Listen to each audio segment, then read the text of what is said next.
Alright folks, this is Harris Sultan, and I have to say that I haven't seen a leader as remarkably foolish as Sir Keir Starmer.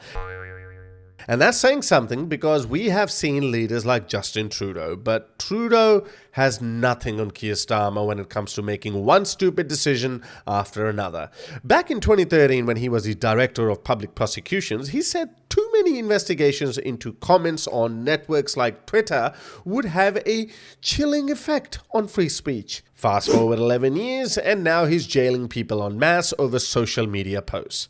We all know how, after the Southport riots broke out, he lumped all the genuine protesters into the far-right category, which obviously upset a lot of people and consequently led to more serious riots the following day. Because let's be very clear about this. It's not protest, it's not legitimate, it's crime. Violent disorder. A response both to the immediate challenge, which is clearly driven by far-right hatred, but also all violent disorder that flares up, whatever the apparent causal motivation. These thugs are mobile, they move from community to community, and we must have a policing response that can do the same. Instead of learning from his mistakes, he delivered yet another speech and again called everyone who was protesting far-right thugs, further antagonizing people. Be in no doubt, those that have participated in this violence will face the full force of the law. The police will be making arrests, individuals will be held on remand, charges will follow, and convictions will follow. I guarantee you will regret taking part in this disorder, whether directly or those whipping up this action online and then running away themselves. This is not protest. It is organised, violent thuggery, and it has no place on our streets or online. I won't shy away from calling it what it is: far-right thuggery. Since then, due to the riots he provoked, over 1,000 people have been arrested, and the UK Home Office has been pumping out propaganda videos of people getting their doors smashed in and being arrested over frivolous social media posts. Yes, 1,000 arrests, and in a tweet, the Home Office labelled these people as criminals before they even got their trial. Thankfully, Lee Anderson, MP for Ashfield, noticed this blatant disregard for British citizens' rights and wrote a letter titled Potential Contempt of Court. Let me read it to you. I'm writing to raise my concern about a recent comment posted by the Home Office on X, formerly Twitter, which was posted on 15th of August 2024. Your department tweeted that more than 1,000 arrests have been made related to recent public disorder and that these criminals will face the full force of the law. Could you provide answers to the following questions? Can you confirm that these 1,000 plus individuals are known to have criminal records? If the answer is yes, why was this check done prior to them appearing in court and then tweeted about? Good point.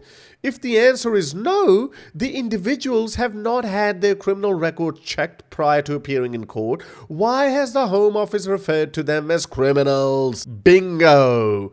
But don't expect any answers from these politicians because the laws are for ordinary people like you and me to follow, not for them. That tweet was seen by 2.5 million people worldwide, and the world is in shock. The country that gave us the Magna Carta, the birthplace of parliamentary democracy, is now arresting people for mere words in 2024.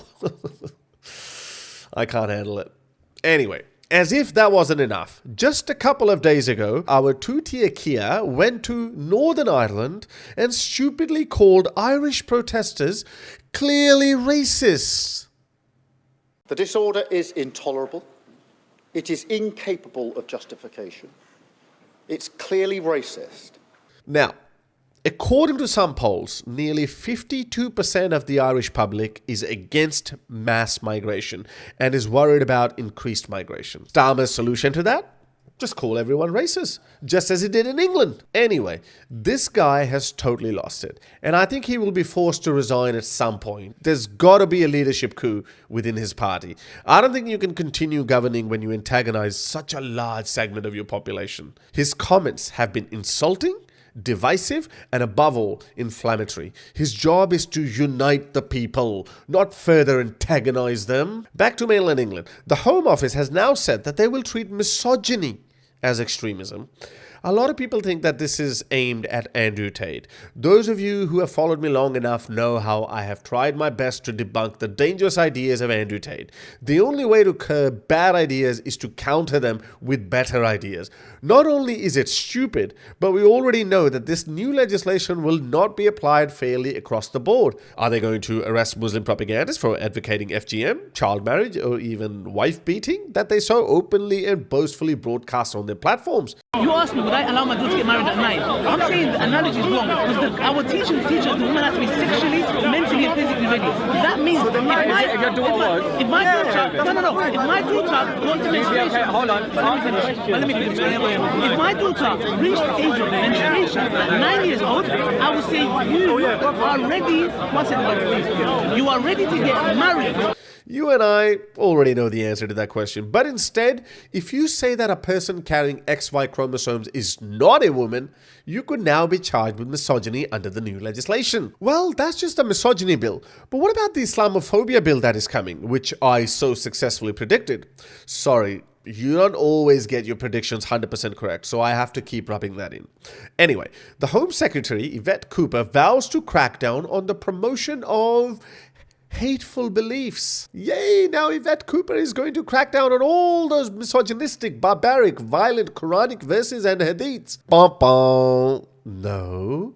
Instead, those who highlight those barbaric, misogynistic, violent teachings of Islam will be cracked down on. This is worse than the blasphemy law, because at least with the blasphemy law, you supposedly treat the disrespect of all religions equally. But here, it is going to be an Islamophobia bill where only Islam will be protected from criticism. Okay, let's just stay open-minded and assume that Yvette Cooper is indeed going to treat all violent hate speeches equally.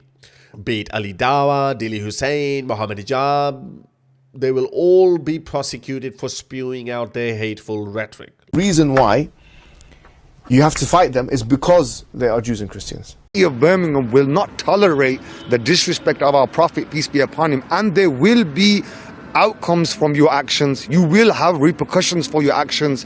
We have been trained from birth that we must defend the honor of our Prophet, and we will lay our life on the line. This is a part of our religion. There's a reason to it.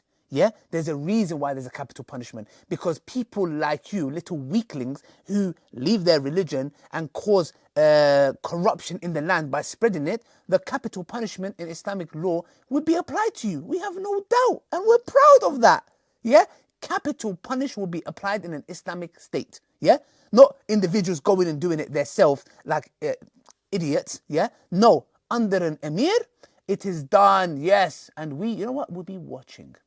Let's just assume that, yeah? And keep an open mind, okay? Don't laugh. I can see the lip quivering. I can see that. Okay, I know what you're thinking. But come on, let's keep an open mind. I know these governments have protected Islamists and their violent rhetoric for so long that expecting them to go after them is like expecting a snake that has bitten you 100 times not to bite you again. But I'm not here to spread despair. Let's just not lose hope and see what this government does in the coming weeks and months. I hope you liked today's video. If you'd like me to continue making videos like these, then you can support me on patreon.com/HarusSultan, or you can buy me a coffee on buymeacoffee.com/HarusSultan. If not, just a simple like and share will do. Until next time, ta-da. If you'd like to support my work, you can become my patron by going to patreon.com/HarusSultan, or you can simply buy me a coffee.